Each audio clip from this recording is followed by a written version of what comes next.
You sent one text. They didn't reply. It's been 9 minutes, and your whole body already knows something is wrong. You reread what you wrote. Did you say too much? You check if they're online. You start drafting the next message, then delete it. Nothing actually happened. But your nervous system is acting like the relationship is ending. If this is you, here's something early: you are not crazy, and you are not too much. You are anxiously attached, and there's a real reason your brain does this. Today we're breaking down the anxious attachment style. The person society calls needy or clingy, but science calls something far more specific. And far more human. Here's the thing nobody tells you. Attachment isn't a personality flaw. It's a survival system. In the 1950s, a psychologist named John Bowlby noticed something. Babies don't just need food. They need a reliable person. A baby that loses its caregiver isn't sad. It's in danger. So evolution wired every human with an internal alarm. When closeness feels threatened, the alarm fires, and the child does whatever it takes to pull the caregiver back. Crying. Reaching. Protesting. It works, because a healthy caregiver responds. But what happens when the response isn't reliable? In the 1970s, Bowlby's colleague Mary Ainsworth ran an experiment that became famous, the strange situation. She watched how babies reacted when their mother left the room. Most babies got upset, then calmed down when she returned. They had learned the world was safe. But one group couldn't calm down. When the mother came back, they clung and cried and pushed away at once. They wanted comfort, but the comfort didn't fix anything. Ainsworth called this anxious attachment. And here's what created it. Their caregivers weren't cruel. They were inconsistent.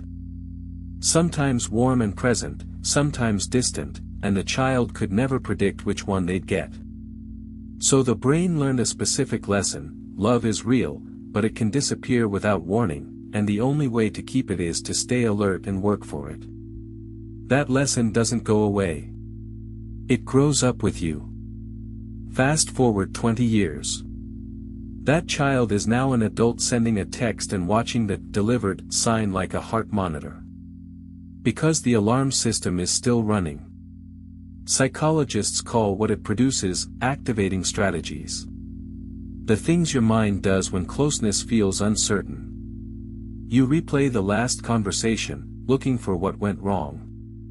You assume the worst before you have any evidence. You feel an overwhelming urge to fix it right now. This isn't weakness. It's a 2-year-old alarm in an adult body, doing exactly what it was built to do. And it doesn't stay in your head.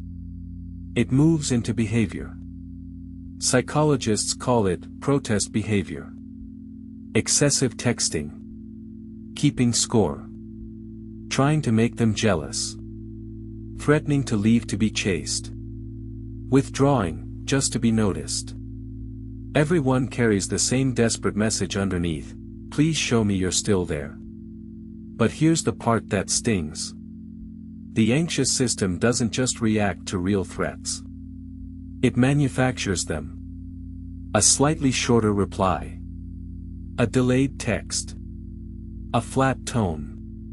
Things a secure person wouldn't even notice become, to you, proof you're being abandoned.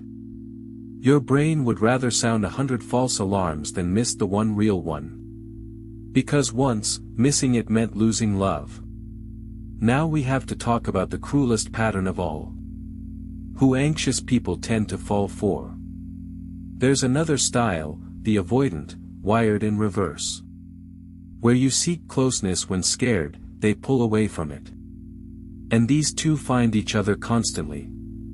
The anxious partner chases, which makes the avoidant retreat, which spikes the anxious partner's alarm, which makes them chase harder. Psychologists call it the anxious-avoidant trap. It feels like passion. The highs are enormous. The lows are devastating. And you mistake the intensity for love. But often, it isn't love you're feeling. It's your alarm going off, over and over, and you call it chemistry. And the body pays for it. A constantly activated alarm means chronic stress. Higher cortisol. Disrupted sleep. A nervous system that treats relationships as emergencies. Research links anxious attachment to higher anxiety and depression, and an exhaustion from never feeling safe in what you want most. So let me say the part nobody said to you when you were small. You are not needy. You learned to monitor love because love was once unpredictable. You are not too much. You became too much in a place that gave you too little. The reaching. The checking. The fear when someone goes quiet. None of it was a defect. It was a brilliant adaptation by a child holding on to something that kept slipping. But here's the part that actually matters. Attachment is not a life sentence. It's called your style for a reason, not your fate. Psychologists have a term, earned secure attachment. People who started anxious and slowly rewired toward safety. It happens through people who are consistent. It happens by seeing the alarm as an alarm, not the truth. It happens the first time someone goes quiet, the old panic rises, and you stay. And nothing bad happens.